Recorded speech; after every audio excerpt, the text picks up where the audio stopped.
coming round? Where am I? You're in the delivery room, Mrs. Franks. You've had the baby. Had a little boy. Now, we're just going to clean you up, dear. Then we'll put you in a fresh nightie and take you up to the ward. I'm just going to wash your face. You did very well. How are you feeling? Sore. That's the forceps. You had to have a general anaesthetic, you see. The head was so high. Now, give me your hand. You'll feel better when you've had a good wash. Is he all right? The baby's fine. Can I see him? Not tonight. Give me your other hand. Where is he? He's gone down to the intensive care unit for tonight. Why? What's the matter with him? He had a hard time too, you know. Wasn't very nice for him either, that long labour. What's the matter with him? Nothing. Just want to keep an eye on him overnight. You can see him tomorrow. Lie down. I can't. I think I'm going to be sick.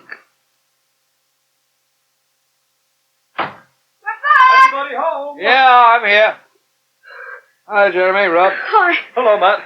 Had a good swim then? Oh, yes, brilliant. I swam a whole week underwater. Sure. Did you, my God? Now, how did you swim, Rob? Oh, Rob didn't swim much today. Didn't you? That's not like you. Said he was tired. Yeah. Hey, he's looking a bit tired. Jeremy, why don't you go and hang up your swimming things, eh? Oh, must I? Yes. Oh. Who is she then? What? Come on, don't try and kid me. It's all these late nights you're having, isn't it? Out on the town with the ladies, huh? Some might say it was all the long days I'm having, in with the chefs in the kitchen. Yeah, don't give me that. At your age, hard work never did anyone any harm. Yeah, well, before you get into your old man's reminiscences, can I put a proposition to you? Cheek. Well, what is it? It's madness using trained chefs to chop and pack. Look, if you're going to suggest a whole lot of new technology, Rob, you can forget it. I've neither the money nor the space to install a whole lot of machinery. No, I never said anything about machinery. Oh. Well, what do you have in mind, then? Getting someone unskilled in to do it. Ah, I see.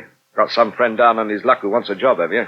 You know something, Matt. You've got a really suspicious mind. Is it any wonder dealing with you?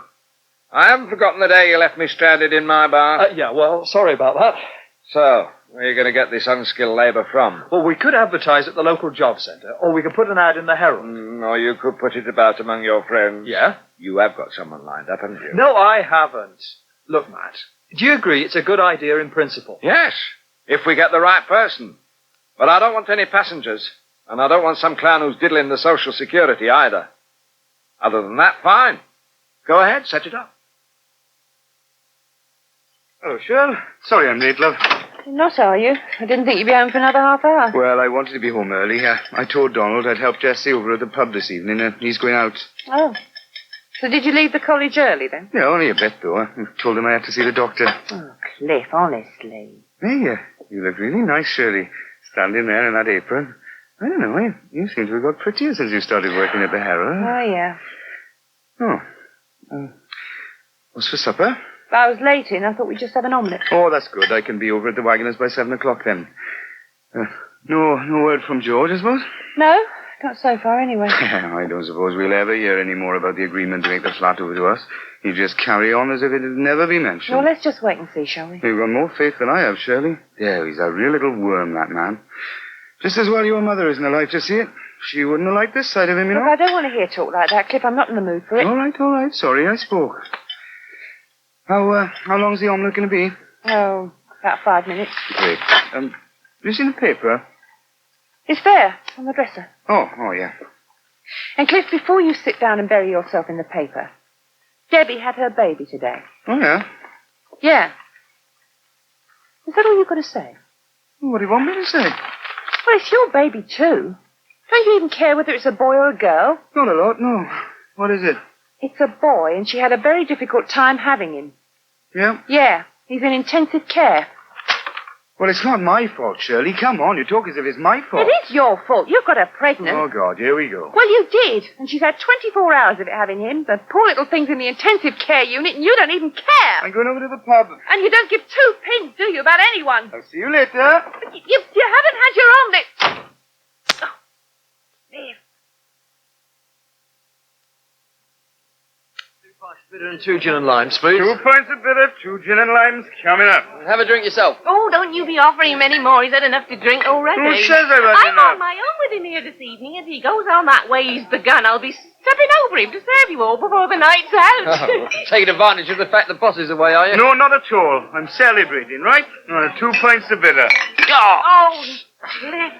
Only one, I'm afraid. The other one's all over the counter. Oh, how did I manage to do that? You're drunk. That's your problem, Cliff. Look, I'll wipe that up, and you draw the gentleman another pint. All right.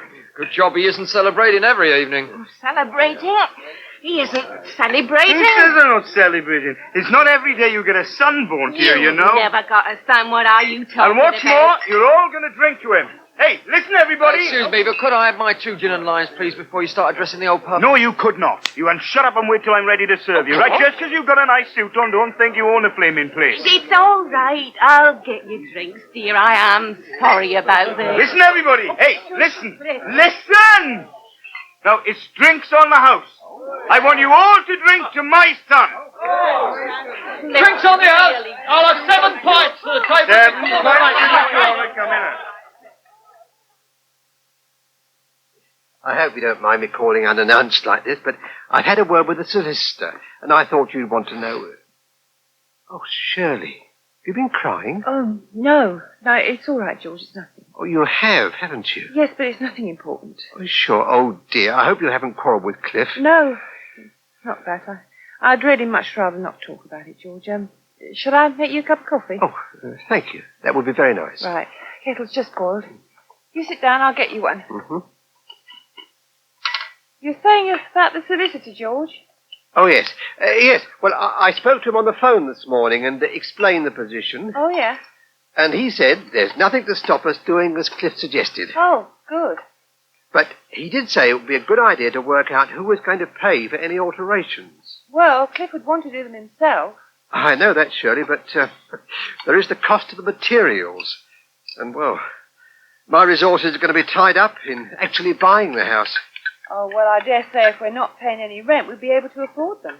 Oh, Shirley, that's what I was hoping you would say. Will you discuss it with Cliff, then? Yes, all right. Because it'll have to be written into the agreement, you see, if there are to be any alterations. Yes. There's your coffee, George. I put some sugar in. Did you? Oh, thanks very much. Well, so provided Cliff agrees, we're all set. In 2 years, you'll own the leasehold for this flat. Yeah. Yeah, that's great, George. It really is. I must say, Shirley, I was most impressed the way Cliff came up with that idea and went and saw a solicitor. Yes, it's good. It just shows. You see, he can be responsible when he wants to. Oh, yeah. When he wants to. Come along now, please, gentlemen. It's part time. Can I have your glasses now, please? It's a wonder you're still on your feet, mate. Just so stupid. I'll bring you under the table any day. Cliff, I'll take those. You're going to drop them. All right. Good night, mate. Oh, and congratulations. Oh, thank you very much. Night, Ben. Night, Ben. Hi, Harry. Hi, love. Right. That's found on. I'll put the bolt on. Oh, dear, else they wouldn't put their blooming fag ends in their glasses. Oh, why shouldn't they? Oh, you aren't half going to have a head in the morning, Cliff. Yeah, well, it's not every night you become a father. I don't know what you're on about, love. Well, of course, if Shirley's mum hadn't gone and married George Underdown, we'd have had all her money. Is that right? Yeah. Because, Jessie, I'm telling you, that man has stolen the money that rightfully belongs to my wife. Oh, I'm sure George wouldn't do that. He's such a nice man. Oh, that's what you think, darling. You don't know him. I do. And I know he's a con man. Oh, He's no. deprived my wife of her inheritance, right? And what's more, I've had enough. I'm not going to be pushed around anymore, and I'm going round there to tell him that right now. I don't think you should go anywhere. I think you should go home. I am going to see George. I'm not standing for it a moment longer. Hey, George! I want to talk to you. Come on, George. Yes? What is it? Is something wrong? Come down. I want to talk to you.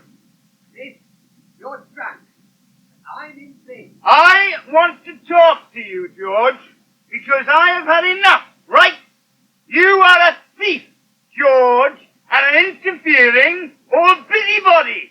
And I don't want to live in your ruddy house, George. You can stuff your flat. We don't want it.